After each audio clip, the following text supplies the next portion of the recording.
Alright folks, welcome to this exciting video where you once again join me in the wild landscape of Scotland. And today, this is the first episode this year. It's actually snowing right now as I'm recording it, and it's literally 1 degree Celsius. And today we've come into this wild land on a crazy adventure to document another piece of Cold War history. And yeah, it was the channel DJ that actually found this location.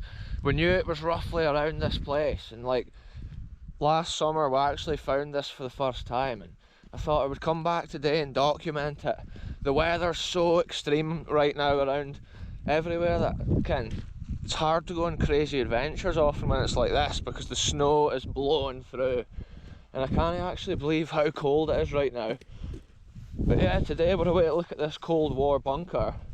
It was one of the ROC bunkers, which over the UK there was roughly 1,500 of these bunkers, and they were monitoring for nuclear detonations and bombs going off during the Cold War period.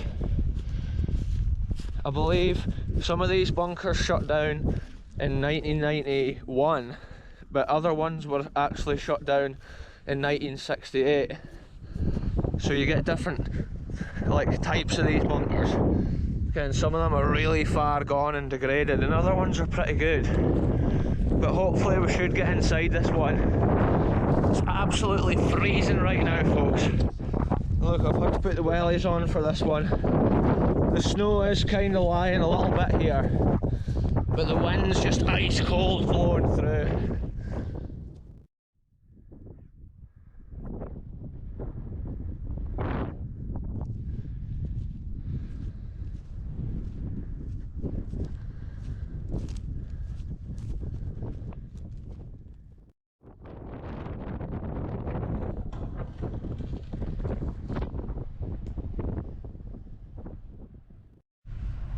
So the weather is so extreme, folks. I've come down below the level of the hatch here so that you can actually hear what I'm saying. Now we're making our way down into this Cold War bunker, folks. The sound of the wind there is just incredible above my head. Check it out up there.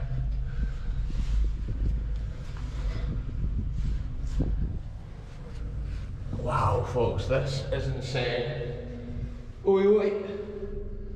It's almost eerie in here. There's almost like a vacuum created from that above my head there. Wow, folks, let's go in and take it out. Just check it out. Just think, there was 1,500 of these right across the UK. Yeah, look how dry it is on the floor here, folks. I love seeing the details of the history, even from the Cold War period. You can hear the audio in here, it just echoes. Look at the old pump. This is the water sump here, folks, where the water collected. And then this was the pump here for emptying it. And look, this one's still got the old wooden handle.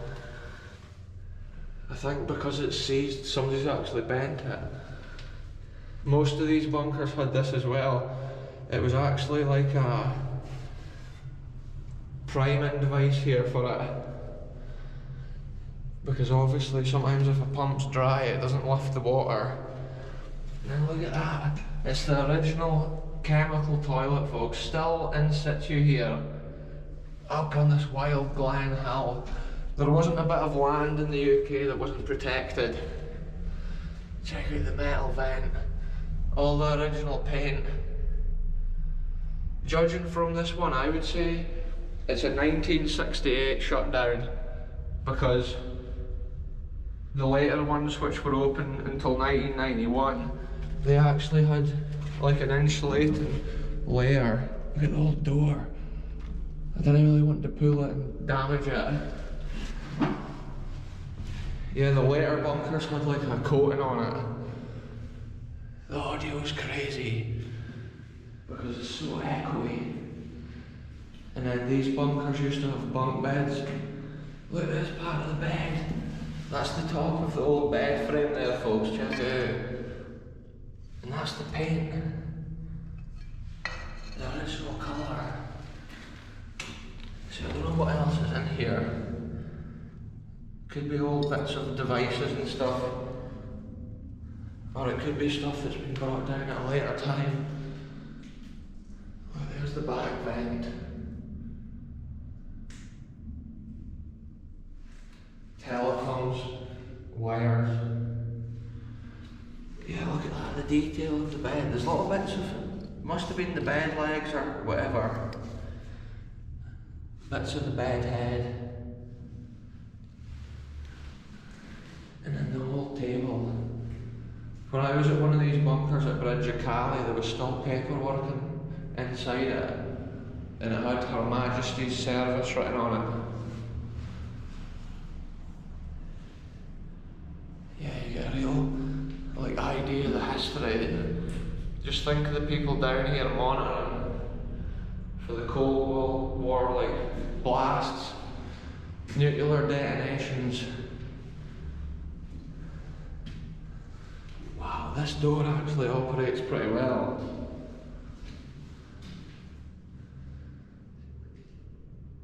The wind is just howling and roaring constantly at the top of here, folks. Just shows the wild places they built these.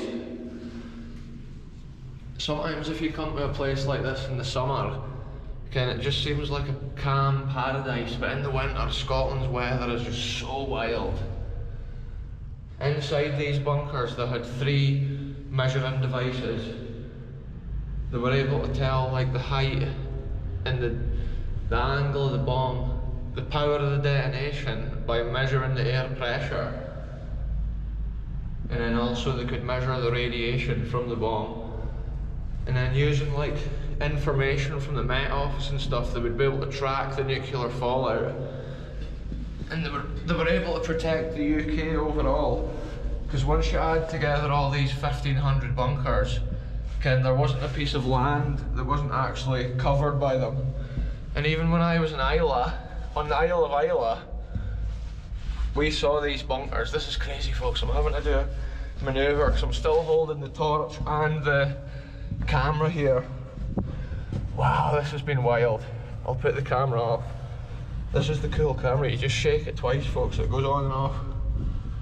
Try not to drop it here. What a story that would be, folks. Dropping my new phone down a bunker. See this counterweight here? This is interesting because it's actually so easy to lift the lid. Because the counterweight there obviously is designed for that, to take some of the load for you. What an adventure that's been. I love these wee short videos documenting history and little bits of Scotland. It's a madness, folks. Just looked in there, eh?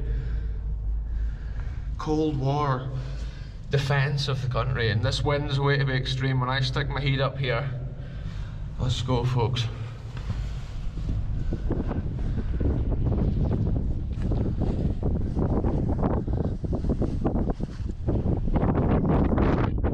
What I always do with these locations, folks, we'll leave them as we find them.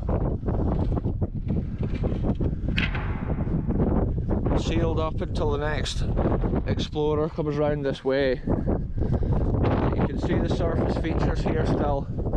I do apologise for the wind, folks, out here, but it's absolutely ice cold bitter. It's cool to still bring the footage on these adventures regardless of the conditions, the time of year. This must be a good pinnacle of land here. That's how they've built this more modern. Maybe looks like an internet mast.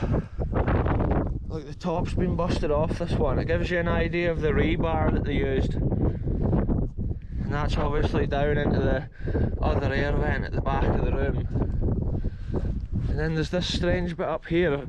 I'm not sure if this has been an original maybe mast location, maybe for communications.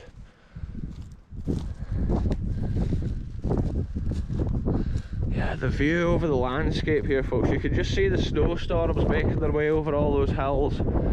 The Strathmore Valley in the distance, leading on away down to Perthshire and the Perth direction.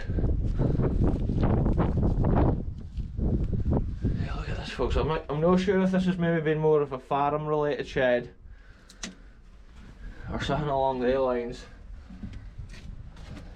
Can maybe even a pig shed or something like that. It's not tall enough here for somebody to stand up in, so you would think if this had been a building with any purpose, like related to the like ROC bunker, you would think that you'd be able to stand up in it for sure. And it looks like it has had like an asbestos roof. Oh no, look, it's had a tin. Whoa, see when those winds, when it gusts, like I'm putting the hood up, folks, this is crazy. I'm just out in all conditions. It's probably not even good for my health here, this wind blowing through. Oh look, so this has actually been something, folks. I had forgotten all about this. This has been a mast, I think. Because look, there's a square metal piece in the middle here, and leading to it is this here. But that line goes right to that there. There's maybe been electrical boxes mounted there. But then it has maybe also been a mast unrelated to the Cold War bunker and that. This could have just been any mast over the years, because obviously the land is just used at all different times in history. It's often interesting peeling back the layers and uncovering wee nuggets of history. I'm staying ducked down out of the wind here, folks, but check out that view. Wow. Anyway, let's head down this hill, folks. I'll update you once I'm down back at the road. This is Lintraith Loch, you can see off there in the distance, and the wild hills of Glen Isle is beyond that. All the hills now have got snow on top of them. It's just crazy scenes, folks.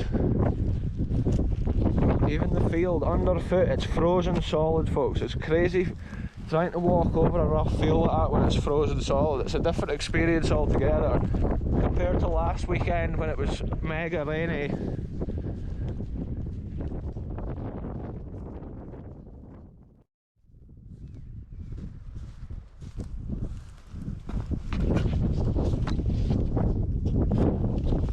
This has been mental, folks. The conditions that we're exploring today has just made it a special thing. Like, I love seeing Scotland at all times of year. Even the road has got like that slushy kind of ice on it, folks. And it wouldn't take much snow for this road just to be pure white. It can get pretty crazy in Scotland, like, and that's why some roads have got snow poles down the side of them. And once everything's covered in snow, people often would like drive off the road and stuff. Anyway, I'm just about back at my car. It's extremely windy, folks, but I'm going to end it here. Thanks very much for watching, and I'll be back soon with the next adventure. See you soon, folks.